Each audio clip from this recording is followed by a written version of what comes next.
Hi everyone, how are you? So, dalam video ini aku akan bahas dari mana kita harus belajar bahasa Inggris kalau misalkan kita masih nol dalam bahasa Inggris. Banyak orang yang pengen belajar bahasa Inggris, tapi beranggapan, aku tuh harus mulai dari mana sih? Aku tuh nggak bisa bahasa Inggris, aku tuh mulai dari mana gitu.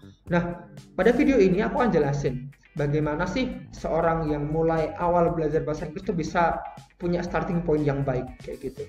Nah, pada prinsipnya bahasa itu dibuat sebagai media untuk menyampaikan informasi atau maksud satu orang ke orang lain dengan akurat. Jadi ketika kalian bisa menyampaikan apa yang kalian ingin sampaikan atau informasi yang ingin kalian sampaikan ke orang lain dengan akurat, bisa dikatakan kalian menguasai bahasa tersebut. Oke, maka dari itu ada yang dinamakan sebagai tata bahasa. Nah, atau dalam bahasa Inggris kita juga punya disebut sebagai grammar kayak gitu. Nah, pasti banyak orang mikir gitu. Nah, kita kan pengen belajar speaking gitu. Kita ingin belajar cara menyampaikan secara oral gitu.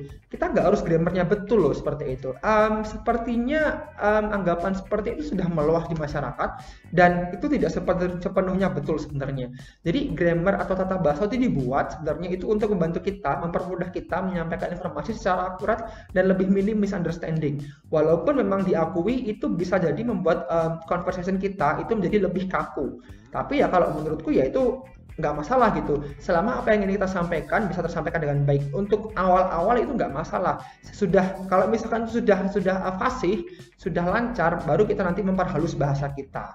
Saya rasa grammar adalah salah satu hal yang harus dikuasai di awal-awal kalau misalkan kalian ingin belajar bahasa Inggris. Oke, nah sebelum kita lebih lanjut, ada yang dinamakan sebagai kalimat nominal, ada yang dinamakan sebagai kalimat verbal. Dalam bahasa Inggris pun kita juga punya dua itu, namanya adalah kalimat verbal itu adalah verbal, kalimat nominal ya nominal sentence ya gitu.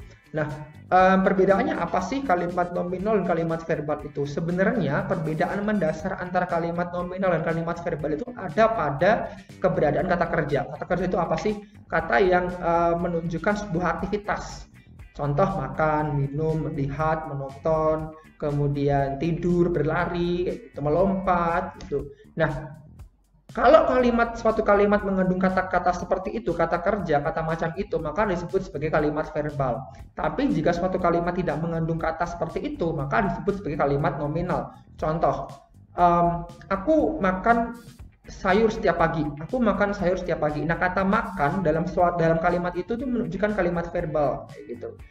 Jadi, aku makan sayur setiap pagi disebut sebagai kalimat verbal. Kemudian contoh yang kedua, aku adalah seorang siswa. Aku adalah seorang siswa itu tidak mengandung kata kerja di dalam kalimat itu. Maka karena tidak mengandung kata kerja, kalimat itu disebut sebagai kalimat nominal kayak gitu. Kenapa sih harus belajar gitu? Ya, karena memang dalam bahasa Inggris itu kalimat nominal dan kalimat verbal itu rumusnya beda. Harus paham dulu, ini tuh kalimat nominal. Aku mau bikin kalimat nominal nih, maka aku harus memakai rumus kalimat nominal. Aku mau bikin kalimat verbal nih, maka aku harus menggunakan rumus kalimat verbal seperti itu. Kemudian setelah itu harus paham namanya kalimat positif, kalimat negatif, sama kalimat interrogatif atau kalimat tanya gitu. Kalimat positif ya, aku makan sayur setiap pagi, itu kalimat verbal dan positif. Aku adalah seorang siswa, itu adalah kalimat nominal dan positif gitu.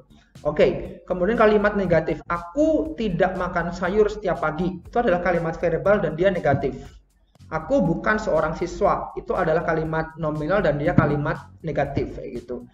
Apakah aku makan sayur setiap pagi itu adalah kalimat verbal dan dia adalah kalimat tanya atau interrogatif.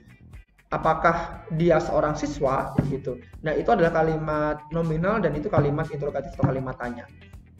Itu harus dipahami dulu.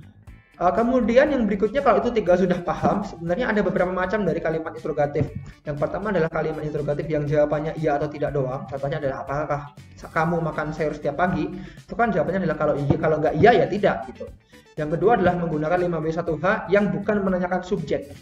5W1H yang bukan menanyakan subjek. Contoh, di mana kamu tinggal?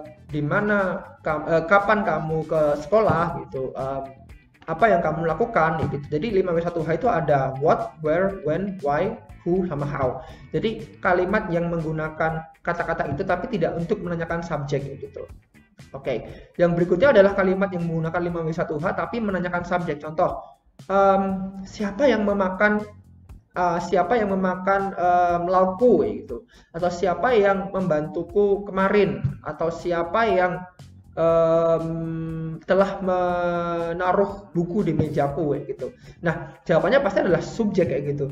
Kalau contoh tadi pertanyaan adalah siapa yang telah memakan laukku? Jawabannya adalah kakak telah memakan laukku kayak gitu. Jadi kakak itu kan subjek kayak gitu. Jadi kalimat yang menggunakan lima contoh biasanya kalau antara what sama who doang sih, antara what atau who. Kalau orang ya who, kalau what itu benda atau hewan kayak gitu.